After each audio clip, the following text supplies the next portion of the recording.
नमस्तुभ्यम। हर हर महादेव। दोस्तों, सावन का महीना जो कि अपने आप में पावन और पवित्र महीना माना गया है, पूरे साल इस महीने के लिए सभी भक्तजनों को इंतज़ार रहता है।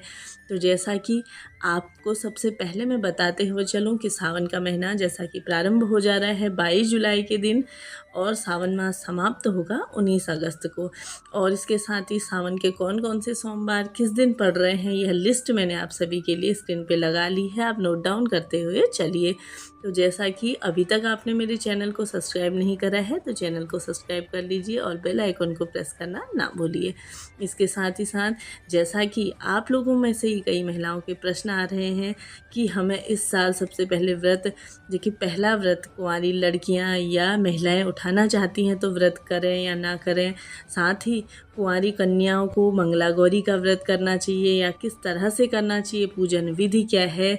इसके साथ ही जैसा कि सावन महीने में कौन कौन सी ऐसी चीज़ें हैं जिन्हें हम पहले से ही खरीद के लाएं या खरीदनी चाहिए या नहीं खरीदनी चाहिए, और गर्भवती महिलाओं को किस तरह से व्रत करें, पूजन करें, इस तरह की कई प्रश्नों के आप ही सभी के बीच में से मैं लेकर के आई हूँ। तो वीडियो के अंत तक बनी रहिए।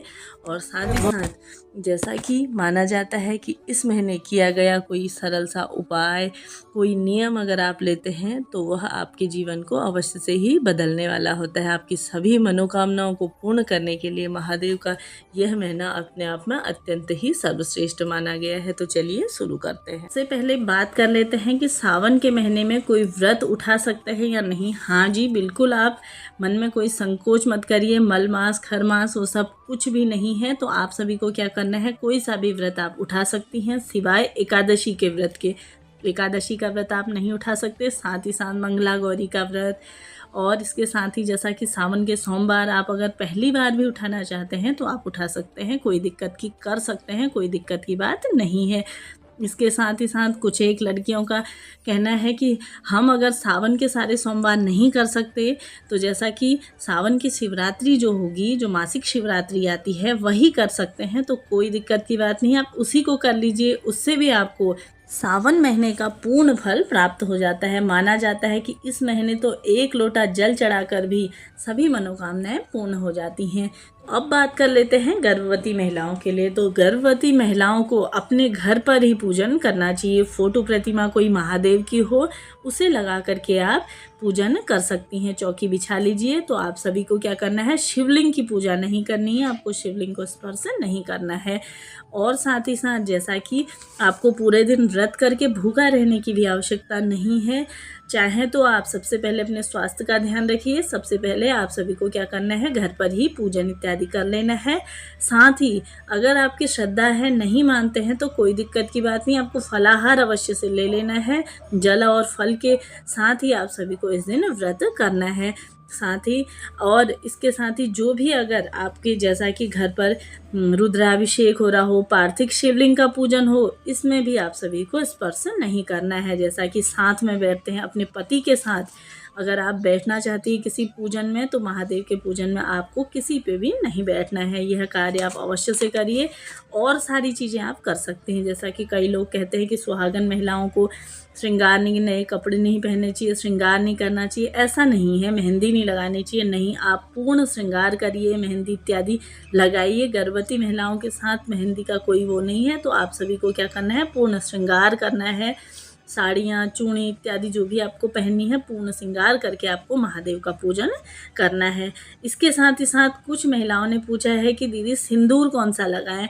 तो ऐसा नहीं है, आप उस दिन चाहें आप और दिनों मंगलसूत्र, सिंदूर इत्यादि नहीं लगाती हैं तो कोई दिक्कत की बात नहीं है, लेकिन महादेव के पूजन के दिन आप सभी को पूर्ण रूप से सिंदूर और मंगलसूत्र, पूर्ण श्रृंगार अवश्य से ही करना चाहिए। इसके साथ ही साथ जैसा कि कुछ महिलाएं पीले रंग का सिंदूर लगाएं कि लाल रंग का सिंदूर लगाएं, इस बात से भी कंफ्यूज होती हैं। तो आप सभी को मैं बता दूं, जैसा कि शनिवार और बुधवार के दिन आप पीले रंग का सिंदूर लगा सकती हैं।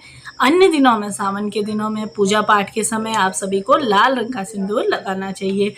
इसके साथ ही साथ जैसा कि एक दिन पहले ही आप अगर बाल धो लें तो यह भी सही है, क्योंकि उस दिन ही जैसा कि गीले बालों में या खुले बालों में महादेव का पूजन या किसी भी देवी देवता का पूजन आपको नहीं करना चाहिए। साथ ही साथ काले रंग के वस्त्र आपको धारण नहीं करने हैं इसमें, इस महीने में या किसी भी अगर पूजा पाठ में आप सभी को ब्लैक यानी काले रंग के कपड़े और साथ ही साथ जैसा कि हरे रंग के, लाल रंग के, पीले रंग के इस तरह से कपड़े आपको चयन करने चाहिए। साथ ही साथ भोजन में आप सभी को जैसा कि व्रत के दिन आप सभी को चावल इत्यादि ग्रहण नहीं करना है। मीठे में आप शाम को आटे से बनी हुई पूड़ी इत्यादि या मीठी चीज़ें बना करके आप भोजन में अवश्य से खा सकते हैं। इसके साथ ही जैसा कि शुद्ध और सात्विक भोजन यानी कि सावन का महीना शुरू होते ही आप सभी को बैगन घर में और साथ ही साथ प्याज, लहसुन, तामसिक चीज़ें आपको नहीं बनानी है घर में। चाहें तो अगर आप सोमवार के व्रत रखते हैं तो उस समय आपको सावन के महीने में आप सभी को अलग से चूल्हा लगा के भी आप बना सकते हैं, क्योंकि उसमें नॉनवेज इत्यादि बना होगा तो साफ़ सफाई का आपको विशेष ध्यान रखना है। साथ ही साथ भोजन में आप सभी रिफाइंड तेल इत्यादि का प्रयोग ना करें। अगर घर में घी है तो उसमें ही आपको भोजन बनाना है, नहीं तो तिल्ली का तेल भी आप ले सकते हैं। साथ ही साथ आप सभी को केतकी के फूल जैसा कि महादेव पे नहीं चढ़ते हैं तो आप सभी को केतकी के फूल महादेव पे नहीं चढ़ाने हैं। साथ ही शिवलिंग पर हल्दी भी नहीं चढ़ती है, आपको हल्दी भी नहीं चढ़ानी है। इसके साथ ही साथ यह सरल से नियम है, आप सभी को ऐसा नहीं है कि इस तरह से देख के या किसी की बातें सुनाई, ऐसा नहीं है। महादेव तो जगत के पालनहार हैं, तो आपके एक लोटा जल, एक फूल से ही वह मान जाएंगे। बस भगवान तो सच्चे भाव देखते हैं भगवान, तो इस वजह से आप सभी को इस तरह की मनगढ़ंत कोई बातों पे नहीं आना है। साधारण सरल से तरीके से जो भी आपके पास आपकी क्षमता सामर्थ्य के अनुसार, आपके देश रीति कुल रीति के अनुसार जो भी नियम लागू होते हैं उनसे करिए और अपनी पूजा पाठ को सफल बनाइए। मेरे द्वारा दी गई जानकारी से अगर आप प्रसन्न हैं तो वीडियो को शेयर अवश्य करिए। मिलते हैं अगली वीडियो में। मेरे द्वारा दुर्गा सप्तशती की जैसा गुप्त नवरात्रियों में कथा भी सुनाई जा रही है, सुबह के समय में 6 बजे से 8 बजे तक आप सुनिए और अपनी पूजा पाठ को सफल बनाइए।